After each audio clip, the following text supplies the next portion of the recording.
Thank you, everyone, for taking the time to tune in today. Today's episode of the Topping Show is proudly sponsored by Topping Technologies.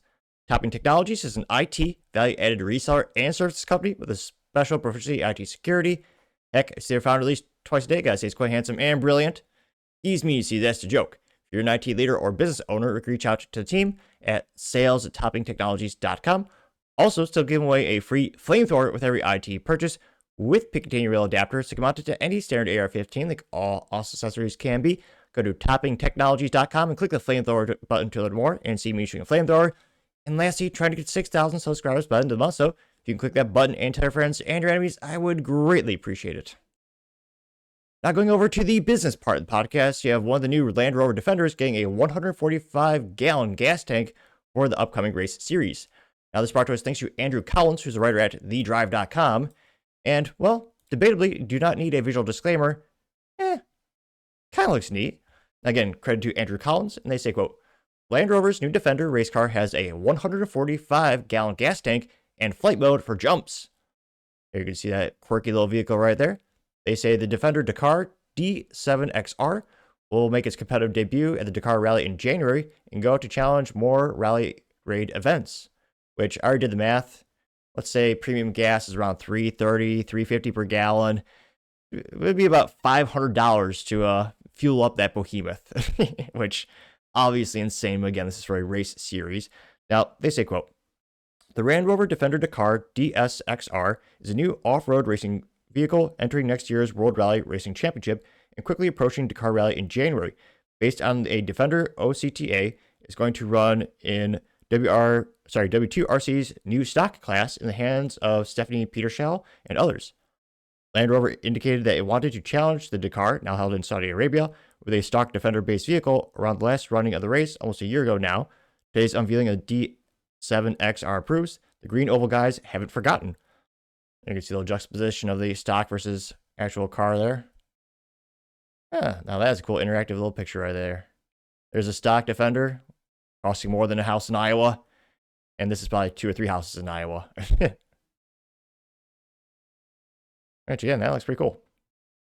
Now, they say, again, the Defender Dakar DS7XR runs a standard Defender DX7 body architecture, transmission, drivetrain, and 4.4-liter twin-turbo V8, but its wider track and increased ride height make it stand out even more from the most extreme factory Rover.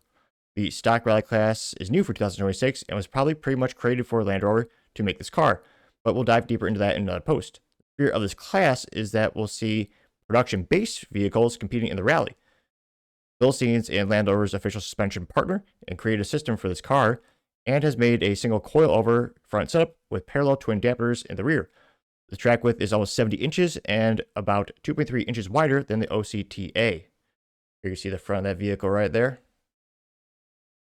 They say the race Defender's V8 will actually be detuned slightly versus the production OCTA because the FIA stock category regulations limit power based on power-to-weight ratio basis, which, yeah, these things, they weigh more than a tank. Land Rover clarified, quote, the D7XR's final regulated power output, which will be less than the production OCTA's 635 PS, will be defined in line with the publication FIA documents in January 1st, 2026. The transmission is stock, but has a final drive ratio, has a lower final drive ratio to suit the conditions typically experienced in rally raid events and maximize torque at low speed.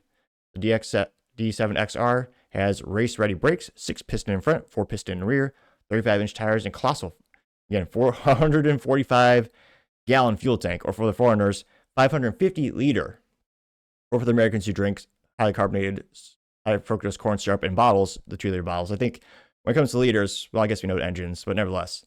The bespoke rally specification brake system has also been fitted to Defender Dakar with vented disc, 6-piston front and rear calipers. You can see some of the interior of the vehicle, which looks better than the stock. Although, you know me, I'm disappointed it's got of course, automatic transmission. Of course, they got some iPads bolted on there too, or, iPad-esque devices. They say, I found this pretty interesting too. The electronics in the vehicle are managed by a single motorsport control unit to maximize robustness in the challenging rally conditions, with bespoke in-house race-ready calibrations deployed. A new flight mode has also been deployed by the Defender Rally team to help cope with the many jumps experienced in the desert dunes. Flight mode automatically adjusts torque delivery from the engine to the wheels whenever the DSXR is airborne to ensure smooth landing and protect the drivetrain. See, naturally, there would be some serious cooling provisions on board. Cooling has been improved by increasing the frontal area and optimizing airflow through the grille, where the single large radiator replaces a trio of radiators found in production vehicles. Airflow through the radiator is supported by 4 12-volt fans, which support low-speed cooling. Revisions to the bonnet bonnet in America, we call that the hood, further aid in cooling, while the particular filter has been added to prevent sand from entering the air intakes. We also note that this release also states that the team will be comprised of Stephanie Peterhau and Mike Metka, Rokas Basuka, and Oriel Vindal, and Sarah Price and Sean Bierman driving together. Ian is the team principal. Peter Stile is, of course, one of the wingiest Dakar drivers alive. Clearly, Land Rover is taking on this campaign. Here you see drivers right there. Yeah, it looks pretty cool.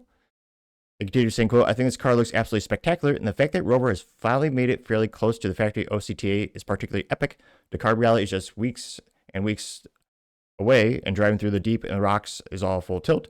It'll be a serious test for this machine. I'd be even more excited if all the automakers took notice and start with some stock class rally raid rivalries. The 2026 Dakar Rally starts on January 3rd and will once again be contained within Saudi Arabia's borders. I'm sure Land Rover will have some sizzle reels of the new team in action before, during, and after the event.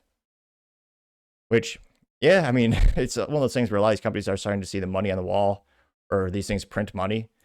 I think, almost famous, I almost broke my heart there. I almost called Porsche an SUV manufacturer. Obviously, they're known for the iconic 911, but when you look at number of units sold, they do make a lot of SUVs. Famously, they have their Dakar edition of, well, actually the 911 too, but they have some of the off-road SUVs. Same with other competitors. Subaru's a big one. And again, SUVs are highly profitable for the companies, and the bigger the trim level, the better in terms of profitability for the company. And this sport is increasing. I know a couple of my friends who do this. Obviously, they have disposable income. And it is funny that, they say, we'll see if it makes it to the end of the rally, because historically speaking, I mean, Land Rovers are about as reliable as a Ford vehicle, which is to say not at all. Ford said well over 100 recalls in 2025, which is a record, though, of course, not in the way they liked it to be in terms of being a good record. But again, it looks pretty cool. It'll be interesting to see how they finish in the race. I suspect this will be one of the biggest pieces of marketing materials the company uses in 2026. They're definitely going to lean into it. And yeah, how many of these, in terms of, making a street quote unquote alternative or something that's as close as I can get to it, it'll be interesting to see how many of those units move. But let me know your thoughts, because as always, be fascinated to hear what you have to say. Thank you, everyone, for taking the time to tune in today. Again, try to get to 6,000 subscribers by the end of the month, so click that button. Greatly appreciate it. Also, give me a thumbs up, thumbs down, or comment. It's a great way to give me some additional feedback. Let me know how I can make the show better and better. Lastly, don't forget to take time to tell your family, tell your friends, tell your coworkers, heck, tell your enemies, and everyone. Just stay safe and fight the good fight.